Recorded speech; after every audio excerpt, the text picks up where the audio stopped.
friends, welcome back to Cinema Explainer. ഇന്ന് നമ്മൾ 2018 പുറത്തിറങ്ങിയ ബ്യോംകേഷ് ഗോത്രോ എന്ന ബംഗാളി സിനിമയെ കുറിച്ചിട്ടാണ് നോക്കാൻ പോകുന്നത്. ഇവിടെ ദാസ് എന്ന പേരുള്ള ഒരാളുണ്ട്. ഇയാൾ ഇതുവരെ 18 പേരുടെ ഭാര്യമാരെ വഞ്ചിക്കുകയും അവരുമായി ബന്ധം പുലർത്തുകയും ചെയ്തതുകൊണ്ട് ഇപ്പോൾ ഇയാളുടെ ജീവന് തന്നെ വലിയ ഭീഷണിയായിരിക്കുകയാണ്. അങ്ങനെ ഇരിക്കുന്ന ഒരു ഘട്ടത്തിലാണ് ഇയാൾ ഒരു ഡിറ്റക്റ്റീവിന്റെ അടുത്ത് വന്നിട്ട് ഇനി 6 മാസത്തിനുള്ളിൽ ഞാൻ എപ്പോൾ വേണമെങ്കിലും മരിച്ചു പോവാം, എൻ്റെ ജീവൻ ആപത്തുണ്ട്, എന്നെ ആരോ കൊലപ്പെടുത്താൻ നോക്കുന്നുണ്ട്, അതാരാണെന്ന് നിങ്ങളാണ് കണ്ടുപിടിക്കേണ്ടത് എന്നാണ് പറയുന്നത്. ഇത് കേട്ട് അത് അന്വേഷിച്ചു പോകുന്ന ഈ ഡിറ്റക്റ്റീവ് ഭയങ്കരമായ ചില കാര്യങ്ങളാണ് കാണുന്നത്. ആ സത്യം കണ്ടുപിടിക്കുന്നതിനായി ഈ ഡിറ്റക്റ്റീവ് തന്റെ ഭാര്യയെയും സുഹൃത്തിനെയും കൂട്ടിക്കൊണ്ട് ആ സ്ഥലത്തേക്ക് പോകുന്നു. അവിടെ ഭയങ്കരമായ പല സംഭവങ്ങളും അറിയാൻ കഴിയുന്നുണ്ട്. എന്തായാലും ഈ നാട്ടിൽ ഇത്രയധികം രഹസ്യങ്ങളുണ്ട് എന്ന് അദ്ദേഹത്തിന് മനസ്സിലാവുന്നു. പ്രത്യേകിച്ച് ഈ പരാതിയുമായി വന്ന ദാസ് ആ നാട്ടിലെ ഏത് പെണ്ണിനെ കണ്ടാലും അവളെ മയക്കി കളയത്രേ. അങ്ങനെ ഒരു ശക്തി കൂടി ഇയാൾക്കുണ്ട്. സോ അതിനുശേഷം എന്തൊക്കെ നടക്കുന്നു എന്നുള്ളത് വളരെ രസകരമായി ഈ കഥയിൽ നമുക്ക് കാണാൻ സാധിക്കും. സിനിമയിലേക്ക് കടക്കുന്നതിന് മുമ്പ് ചാനൽ ഇതുവരെ സബ്സ്ക്രൈബ് ചെയ്യാതെയാണ് നിങ്ങൾ വീഡിയോ കാണുന്നതെങ്കിൽ ചാനൽ ഒന്ന് സബ്സ്ക്രൈബ് ചെയ്ത് തൊട്ടടുത്തുള്ള ബെല്ലൈക്കൺ ഒന്ന് അമർത്തിയാൽ ഞങ്ങൾ അപ്ലോഡ് ചെയ്യുന്ന പുതിയ വീഡിയോസ് നിങ്ങൾക്കരികിലേക്ക് ഉടൻ തന്നെ എത്തുന്നതായിരിക്കും. സോ നമുക്ക് ഒട്ടും വൈകാതെ തന്നെ എക്സ്പ്ലനേഷനിലേക്ക് കടക്കാം. സിനിമയുടെ ഓപ്പൺ സീനിൽ നമ്മുടെ ദാസിനെയാണ് കാണിക്കുന്നത്. നേരത്തെ പറഞ്ഞതുപോലെ ഇയാളെ ഒരു പ്ലേ ബോയ് എന്ന് പറയുന്നതിനേക്കാൾ ഒരു പ്ലേ ഗോഡ് എന്ന് പറയുന്നതാവും ശരി. ഇപ്പോൾ ഈ ദാസ് തന്റെ വണ്ടിയിൽ ഒരു പോലീസുകാരന്റെ വീട്ടിലേക്ക് പോകുന്നു. ആ സ്ഥലത്ത് വെച്ച് ആ പോലീസുകാരന്റെ മകളുമായി ഇയാൾ നല്ല ലഹരിയിൽ പ്രണയത്തോടെ സംസാരിക്കുകയും അവിടെ അവരൊന്നിച്ചിരിക്കുകയും ചെയ്യുന്നു. കട്ട് ചെയ്താൽ കുറച്ചു നേരത്തിനുള്ളിൽ തന്നെ അർദ്ധരാത്രിയിൽ പാണ്ഡെ എന്ന പേരുള്ള ഒരു പോലീസുകാരൻ തന്റെ വീട്ടിലേക്ക് തിരികെ വരുന്നു. അപ്പോൾ ഈ പ്ലേ ബോയ് ദാസിന്റെ കാർ തന്റെ വീട്ടിൽ നിൽക്കുന്നത് കണ്ട് അയാൾ ആകെ ഷോക്കാവുകയാണ്. ഇന്ന് അവനെ പിടിച്ചേ തീരൂ എന്ന് പറഞ്ഞ് അയാൾ തന്റെ വീടിനുള്ളിലേക്ക് ഓടിപ്പോകുന്നു. പക്ഷെ അതിനുള്ളിൽ തന്നെ ആ ദാസ് അവിടെ നിന്നും രക്ഷപ്പെട്ടിരുന്നു. വീടിനുള്ളിലാണെങ്കിൽ ഈ പോലീസുകാരന്റെ മകൾ വസ്ത്രമൊക്കെ ശരിയാക്കി നിൽക്കുകയാണ്. അവനെ വിശ്വസിക്കരുത്, അവനെ സ്നേഹിക്കരുത് എന്ന് എത്ര തവണ നിന്നോട് ഞാൻ പറഞ്ഞു, ഇപ്പൊ ഞാനില്ലാത്ത സമയത്ത് അവനെ വീടിനുള്ളിലും കയറ്റിയോ എന്ന് ചോദിച്ചുകൊണ്ട് ആ ദാസിനെ ഞാൻ വെറുതെ വിടില്ല എന്ന് പറഞ്ഞ് അയാൾ തോക്കെടുത്തുകൊണ്ട് കാറിൽ രക്ഷപ്പെട്ടു പോകുന്ന ദാസിനെ പിടിക്കാനായി പോവാണ്. പക്ഷെ എങ്ങനെയൊക്കെയോ അയാളുടെ കയ്യിൽ നിന്നും ദാസ് രക്ഷപ്പെടുന്നു. ഒരു ഘട്ടത്തിൽ ദാസിന്റെ അച്ഛനെ കാണിക്കുന്നുണ്ട്. ഇയാളുടെ പേര് സത്യനാരായണൻ എന്നാണ്. ഈ പ്ലേ ബോയ് ദാസ് ചെയ്യുന്ന എല്ലാ കാര്യങ്ങളും ഇയാളുടെ അച്ഛനറിയാം. എന്തിനാടാ കുടുംബത്തിന്റെ മാനം ഇങ്ങനെ കളയുന്നത്? പോലീസുകാരന്റെ മകളുമായി നിനക്ക് എന്തിനാണ് ആവശ്യമില്ലാത്ത ഈ വേല? മര്യാദയ്ക്ക് വീട്ടിലേക്ക് വാ എന്ന് അച്ഛൻ പറയുമ്പോൾ ഇതൊക്കെ പറയാൻ താനാരാ, ഇങ്ങനെയൊക്കെ എന്നോട് പറയാൻ നിൽക്കണ്ട എന്ന് പറഞ്ഞ് അച്ഛന്റെ മുന്നിൽ വെച്ച് പുകയൊക്കെ വലിച്ച് വളരെ അഹങ്കാരത്തോടെയാണ് ദാസ് പെരുമാറുന്നത്. അങ്ങനെ കട്ട് ചെയ്താൽ മറ്റൊരു ഭാഗത്ത് കൽക്കത്തയിലുള്ള ബ്യോംകേഷ് എന്ന നമ്മുടെ ഹീറോയെ കാണിക്കുന്നു. ഷെർലക് ഹോംസിനെയൊക്കെ നിങ്ങൾ കണ്ടിട്ടില്ലേ? അതുപോലൊരു ഫേമസ് ആയ ഡിറ്റക്റ്റീവാണ് നമ്മുടെ ബ്യോംകേഷ്. ഇദ്ദേഹത്തിന്റെ പ്രശസ്തി കൽക്കത്തയ്ക്ക് ചുറ്റുമുള്ള എല്ലാവർക്കും അറിയാവുന്നതാണ്. ഇദ്ദേഹത്തിന് സ്നേഹനിധിയായ ഒരു ഭാര്യയുണ്ട്, കൂടാതെ ഒരു പത്രപ്രവർത്തകനായ സുഹൃത്തുമുണ്ട്. ഇവർ 3 പേരും ചേർന്നാണ് പല കേസുകളും തെളിയിച്ചിട്ടുള്ളത്. ഇവർ നേരത്തെ തെളിയിച്ച ഒരു കേസിന്റെ കഥ, അതായത് ഈ സിനിമയുടെ ഫസ്റ്റ് പാർട്ട് ഞാൻ നേരത്തെ ഇട്ടിട്ടുണ്ട്, അതിന്റെ ലിങ്ക് താഴെ കൊടുക്കാം. ഫസ്റ്റ് പാർട്ടും സെക്കൻഡ് പാർട്ടും തമ്മിൽ വലിയ ബന്ധമൊന്നുമില്ല, അതുകൊണ്ട് ധൈര്യമായി ഇത് കാണാം. ഇപ്പോൾ ബ്യോംകേഷിന്റെ ഭാര്യയായ നമ്മുടെ ഹീറോയിൻ ബ്യോംകേഷിന്റെ അടുത്ത് വന്ന് കുറെ നാളായി കാശ്മീരിൽ കൊണ്ടുപോകണമെന്ന് ചോദിക്കുന്നുണ്ട്. കാശ്മീർ പോകണമെങ്കിൽ 1000 രൂപ ചെലവാകില്ലേ എന്ന് പറഞ്ഞ ബ്യോംകേഷ് അത് നിരസിക്കുന്നു. 1000 രൂപയോ എന്ന് നിങ്ങൾക്ക് സംശയം തോന്നാം. ഇത് 1950കളിൽ നടക്കുന്ന കഥയാണ്, അതുകൊണ്ട് അത് മനസ്സിൽ വെച്ചുകൊണ്ട് കാണണം. അങ്ങനെ ഇരിക്കുമ്പോഴാണ് നേരത്തെ നമ്മൾ കണ്ട പ്ലേ ബോയ് ദാസ് എന്ന ക്യാരക്ടർ കൽക്കത്തയിലുള്ള നമ്മുടെ ഹീറോ ഡിറ്റക്റ്റീവിനെ തേടി വരുന്നത്. നേരെ വന്ന് അദ്ദേഹത്തിന് ഒരു 1000 രൂപയും കൊടുത്തിട്ട് എനിക്കൊരു പ്രധാനപ്പെട്ട സഹായം നിങ്ങൾ ചെയ്തു തരണം എന്ന് പറയുന്നു. എന്താ സഹായം? നിങ്ങൾ ആരാണ് എന്ന് ചോദിക്കുമ്പോൾ ഞാനൊരു പക്ഷെ മരിച്ചുപോയാൽ എൻ്റെ മരണത്തിന് ആരാണ് കാരണം എന്ന് നിങ്ങൾ തേടി കണ്ടുപിടിക്കണം എന്ന് പറഞ്ഞുകൊണ്ട് ഒരു ബോണ്ട് പേപ്പറുമായിട്ടാണ് അയാൾ വന്നിരിക്കുന്നത്. അല്ല, നീ എന്തിനാ മരിക്കുന്നത്? നീ ആരാണ്? നിനക്ക് എന്താണ് പ്രശ്നം എന്ന് ചോദിക്കുമ്പോൾ സുജിത എംപോറിയം എന്നൊരു വലിയ കമ്പനിയുടെ ഓണറുടെ മകനാണ് ഞാൻ. സത്യത്തിൽ എൻ്റെ അമ്മയുടെ അച്ഛനായിരുന്നു ആ കമ്പനി നടത്തിയിരുന്നത്. അദ്ദേഹം മരിച്ചതിന് ശേഷം ഇപ്പോൾ എൻ്റെ അച്ഛനാണ് അത് നടത്തുന്നത്. ഞാൻ 1927ലാണ് ജനിച്ചത്. ഇപ്പോൾ എനിക്ക് 25 വയസ്സാവുന്നു. എനിക്ക് പെണ്ണുങ്ങൾ എന്ന് പറഞ്ഞാൽ ഭയങ്കര ഇഷ്ടമാണ് എന്ന് അയാൾ പറയാണ്. ഇത് കേൾക്കുന്ന നമ്മുടെ ഹീറോയുടെ ഭാര്യയും എന്താ ഇവന് പെണ്ണുങ്ങൾ എന്ന് പറഞ്ഞാൽ ഇഷ്ടമാണെന്നൊക്കെ, ഇവൻ നമ്മളെങ്ങാനും വളയ്ക്കാൻ നോക്കൂ എന്ന് പറഞ്ഞ് അവിടെ നിന്ന് ഉള്ളിലേക്ക് പോവാണ്. ബ്യോംകേഷ് ബാക്കി പറ എന്ന് പറയുമ്പോൾ എൻ്റെ നാട്ടിൽ ഏകദേശം 18 പേരുടെ ഭാര്യമാരുമായി ഞാൻ നേരത്തെ ബന്ധത്തിൽ ഏർപ്പെട്ടിട്ടുണ്ട്. ഇപ്പോൾ ഒരു 5 സ്ത്രീകളുമായി, 5 പേരും കല്യാണം കഴിക്കാത്തവരാണ്, അവരുമായി ഞാൻ ബന്ധത്തിലുണ്ട് എന്ന് പറഞ്ഞ് ചില സ്ത്രീകളുടെ ഫോട്ടോ എടുത്ത് ബ്യോംകേഷിനെ കാണിക്കുന്നു. ഈ ഫോട്ടോസ് എല്ലാം ആ സ്ത്രീകളുമായി ഞാൻ ഒന്നിച്ചായ ശേഷം എടുത്തതാണ് എന്നും പറയുന്നു. ശരി, ഇപ്പൊ ഇതിനും നീ മരിക്കാൻ പോകുന്നതിനും തമ്മിൽ എന്താണ് ബന്ധം എന്ന് ചോദിക്കുമ്പോൾ അല്ല, കുറച്ച് നാളായിട്ട് എനിക്ക് ഫീൽ ചെയ്യുന്നുണ്ട്, ആരോ എന്നെ കുറെ നാളായി ഫോളോ ചെയ്യുന്ന പോലെയും എന്നെ കൊലപ്പെടുത്താൻ നോക്കുന്നത് പോലെയും എനിക്ക് തോന്നുന്നു.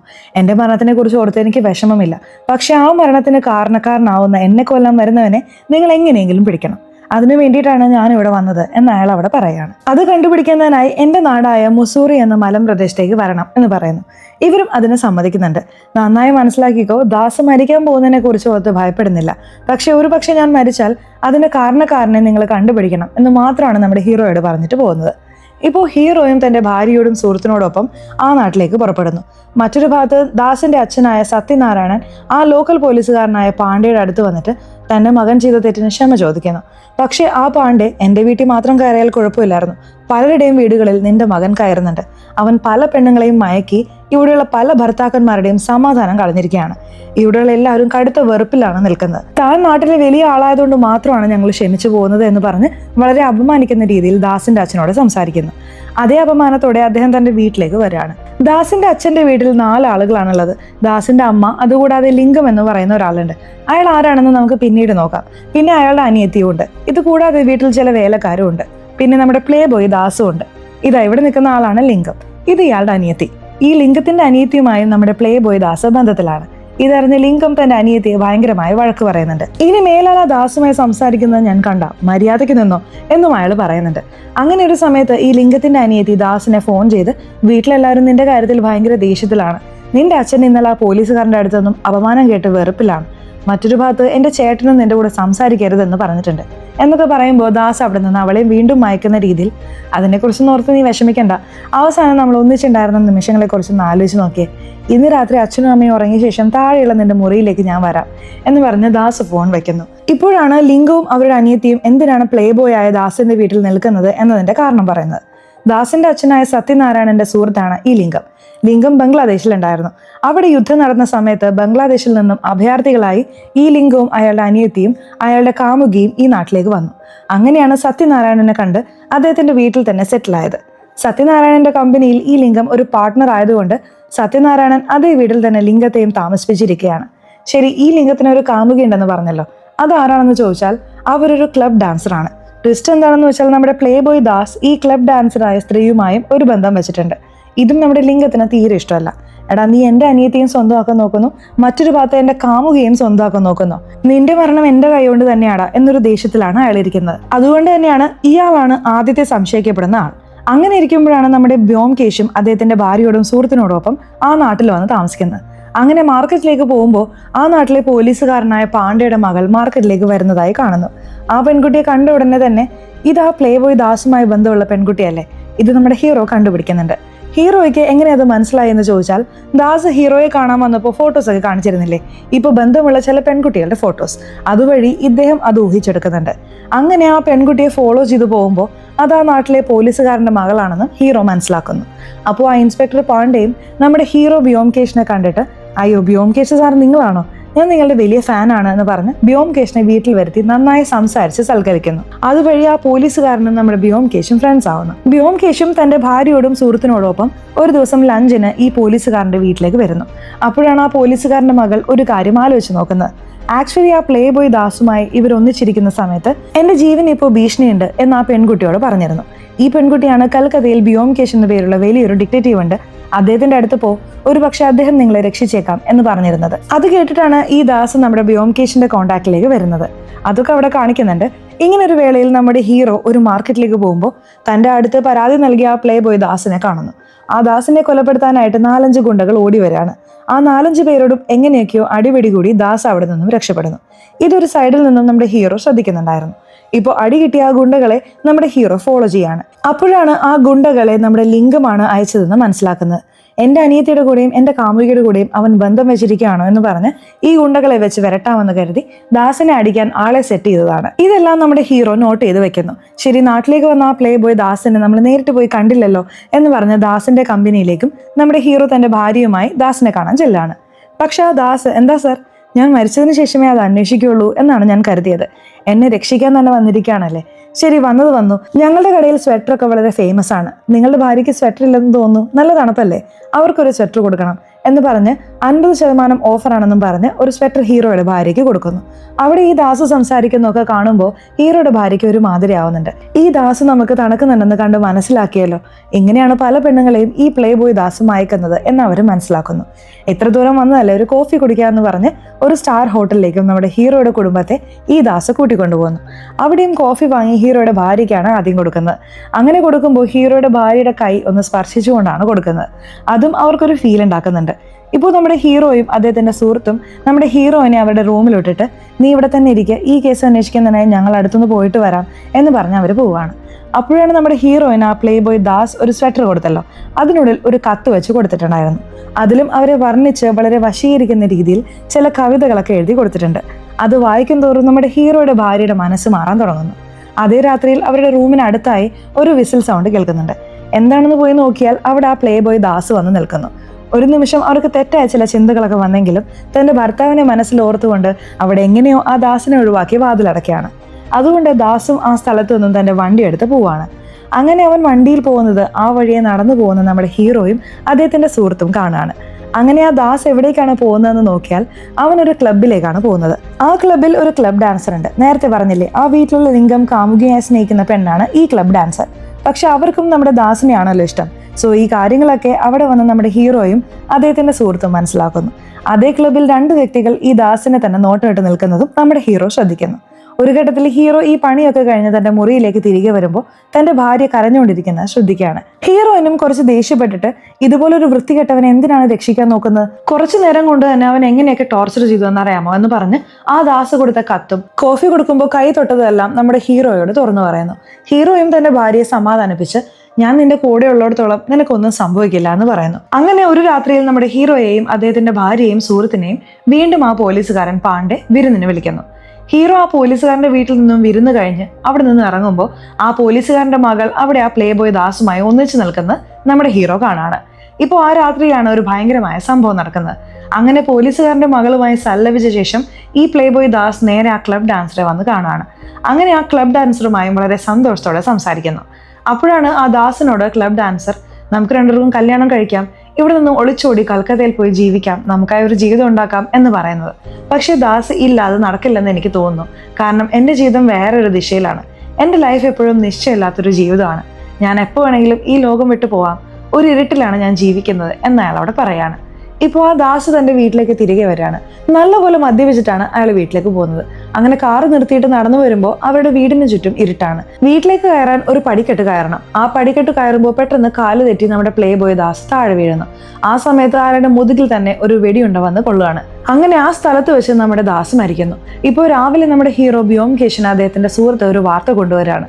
എന്താണെന്ന് നോക്കിയാൽ ആ ദാസ് മരിച്ചുപോയെന്നും അയാളെ ആരോ തോക്ക് വെച്ച് വെടിവെച്ചു എന്നും ആ സ്ഥലത്തെക്കുറിച്ചും പറയുന്നു. അപ്പോൾ ആ സ്ഥലത്ത് അതുവരെ ശാന്തനായിരുന്ന നമ്മുടെ ഹീറോ കളത്തിലിറങ്ങാണ്. നിങ്ങൾക്ക് ഓർമ്മയുണ്ടോ, ഈ പ്ലേ ബോയ് ദാസ് നമ്മുടെ ഹീറോയുടെ അടുത്ത് വന്ന് എൻ്റെ മരണത്തിന് ശേഷം അതിനാരാണ് കാരണം എന്ന് അന്വേഷിക്കണം എന്നാണ് പറഞ്ഞിരുന്നത്. അതുകൊണ്ടാണ് നമ്മുടെ ഹീറോ ഇതുവരെ കുറച്ച് ശാന്തനായിരുന്നുകൊണ്ട് എല്ലാം നിരീക്ഷിച്ച് ഇപ്പോൾ ഈ നിമിഷം ഫീൽഡിൽ ഇറങ്ങിയിരിക്കുന്നത്. ഇപ്പോൾ ആ കേസ് ആ നാട്ടിലുള്ള പോലീസുകാരനായ പാണ്ഡെ തന്നെയാണ് അന്വേഷിക്കുന്നത്.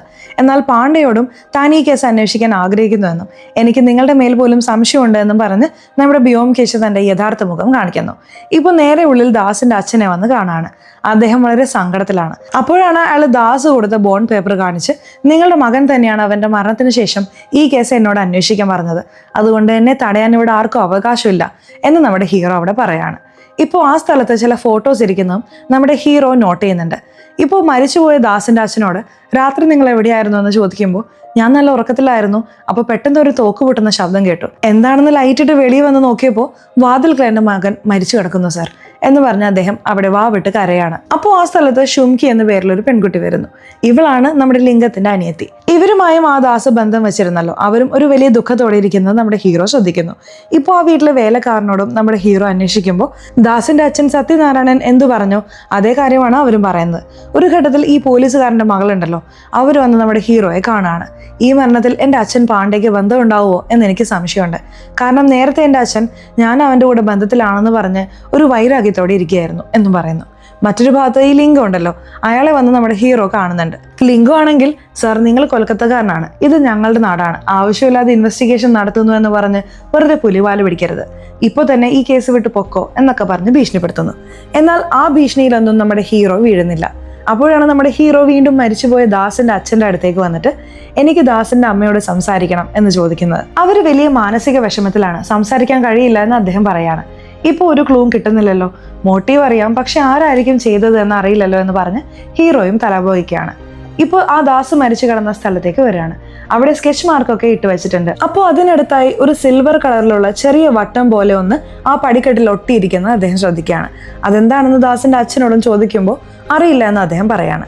ഇദ്ദേഹവും ഒരു സംശയത്തോടെ അവിടെ നിന്നും പോവുകയാണ്. ഇപ്പൊ പോലീസ് സ്റ്റേഷനിലും വന്നിട്ട് ഈ ദാസന് എതിരാളികളായി എത്ര പേരുണ്ട് എന്ന് ചോദിച്ചാൽ സ്റ്റേഷനിലും പല ആൾക്കാർ അവർക്കെതിരാണെന്നുള്ള ഒരു റിപ്പോർട്ട് കൊടുക്കുകയാണ്. അതൊക്കെ ഹീറോയെ വീണ്ടും കുഴപ്പത്തിലാക്കുന്നു. ഇങ്ങനെ ഒരു വേളയിലാണ് നമ്മുടെ ഹീറോ ആ ക്ലബ് ഡാൻസർ ഉണ്ടല്ലോ അവരെ വന്ന് കാണുന്നത്. നിങ്ങളെ ജീവന തുല്യം ലിംഗം എന്ന് പറയുന്ന ഒരാൾ സ്നേഹിച്ചിട്ടും നിങ്ങൾ എന്തിനാണ് ആ ദാസിന്റെ വഴിക്ക് പോയത്? ദാസിനെ നിങ്ങൾ സ്നേഹിക്കുന്ന ആ ലിംഗം തന്നെ എന്തെങ്കിലും ചെയ്തിട്ടുണ്ടാകുമോ എന്ന് നിങ്ങൾക്ക് സംശയമുണ്ടോ എന്ന് ചോദിക്കുകയാണ്.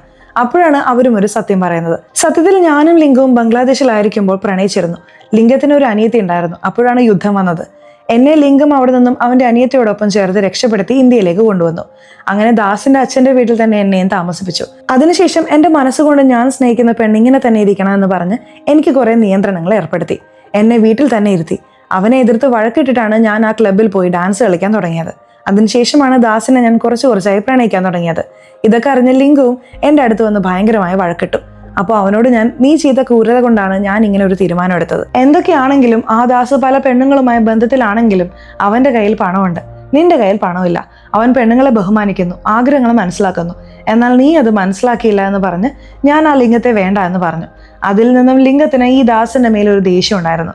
അവസാനമായി ഞാൻ ദാസിനെ കാണുമ്പോൾ നമുക്ക് രണ്ടുപേർക്കും കല്യാണം കഴിക്കാം, കൽക്കത്തയിൽ പോയി ജീവിക്കാം എന്ന് ചോദിച്ചു.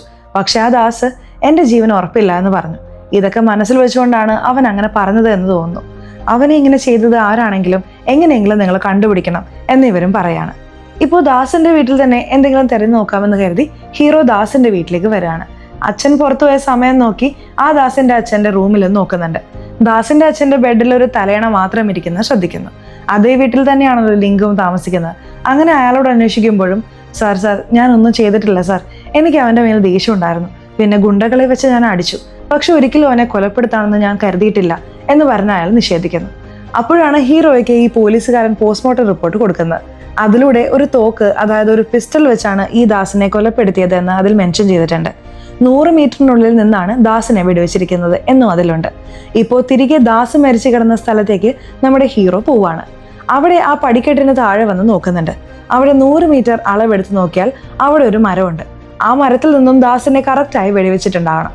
വെടിവെച്ചതിന് ശേഷമാണോ അവൻ താഴെ വീണത്, അതോ താഴെ വീണതിന് ശേഷമാണോ അവനെ വെടിവെച്ചത് എന്ന് മുകളിലേക്ക് നോക്കുകയാണ്. അപ്പോഴാണ് ആ സ്ഥലത്ത് ഒരു ലൈറ്റ് ഇല്ലാത്തത് നമ്മുടെ ഹീറോ ശ്രദ്ധിക്കുന്നത്. അവിടെയുള്ള ലിംഗത്തോടും എന്താണ് ഈ സ്ഥലത്ത് ലൈറ്റ് ഇല്ലാതിരിക്കുന്നത് എന്ന് ചോദിക്കുമ്പോൾ ലൈറ്റ് ഫ്യൂസായി പോയി, മറന്നുപോയി എന്ന് ലിംഗം പറയാണ്.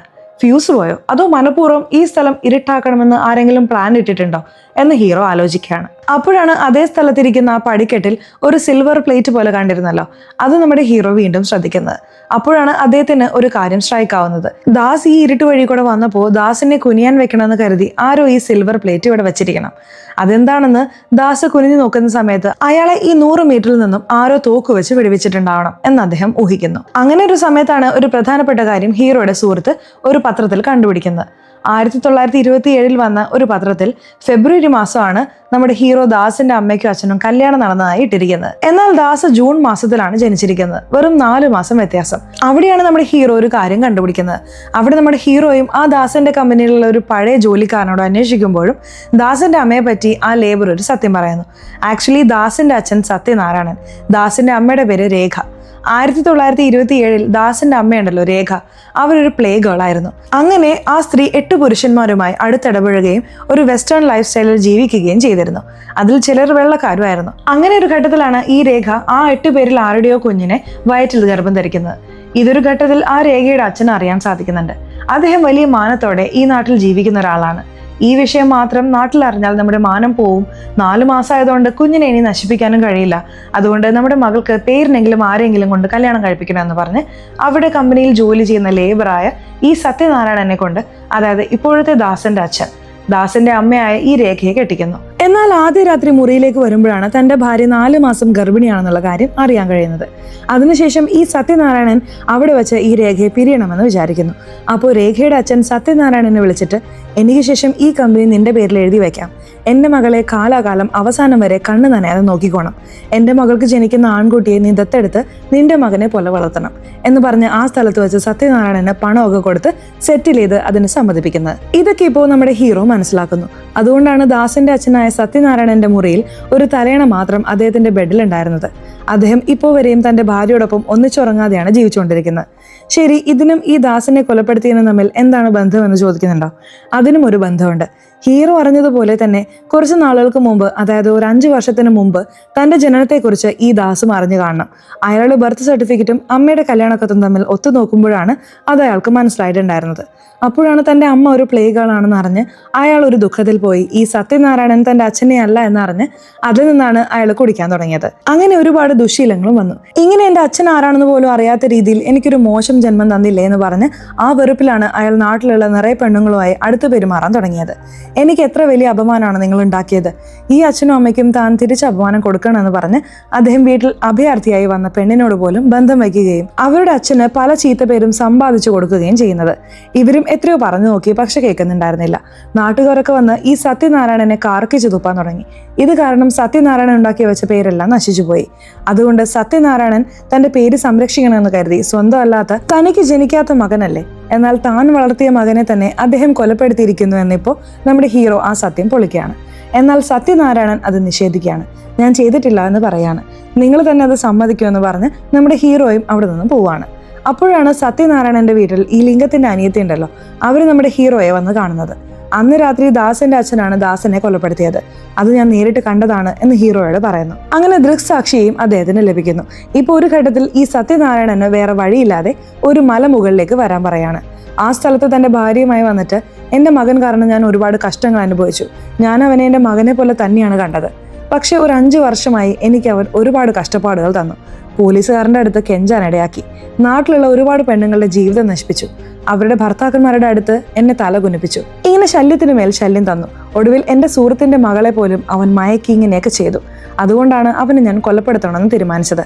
അത് ഞാൻ എടുത്ത തീരുമാനമല്ല, എൻ്റെ ഭാര്യയും അവൻ്റെ അമ്മയും ചേർന്ന് എടുത്ത ഒരു തീരുമാനമാണെന്ന് പറഞ്ഞ് അന്നത്തെ രാത്രി കാണിക്കുന്നു. സത്യനാരായണൻ ആ സിൽവർ കളർ പ്ലേറ്റ് എടുത്തുകൊണ്ടുവന്ന് ആ പടിക്കെട്ടിൽ ഒട്ടിക്കുന്നതും അവിടെയുള്ള ബൾബ് അഴിച്ചു മാറ്റുന്നതായും അതിനുശേഷം മദ്യലഹരിയോടെ ആ സ്ഥലത്തേക്ക് ഈ ദാസ് വരുന്നതായും ഇപ്പോൾ ആ ദാസിനെ കൊലപ്പെടുത്താനായി ദാസിന്റെ അമ്മയുടെ കയ്യിൽ നിന്നും ഈ സത്യനാരായണൻ തോക്ക് വാങ്ങുന്നതായും അങ്ങനെ ആ കാല് തെറ്റി വീണ ദാസിനെ ഉന്നം വെച്ച് ഈ സത്യനാരായണൻ വെടിവെച്ച് കൊല്ലുന്നതായും കാണിക്കുന്നു.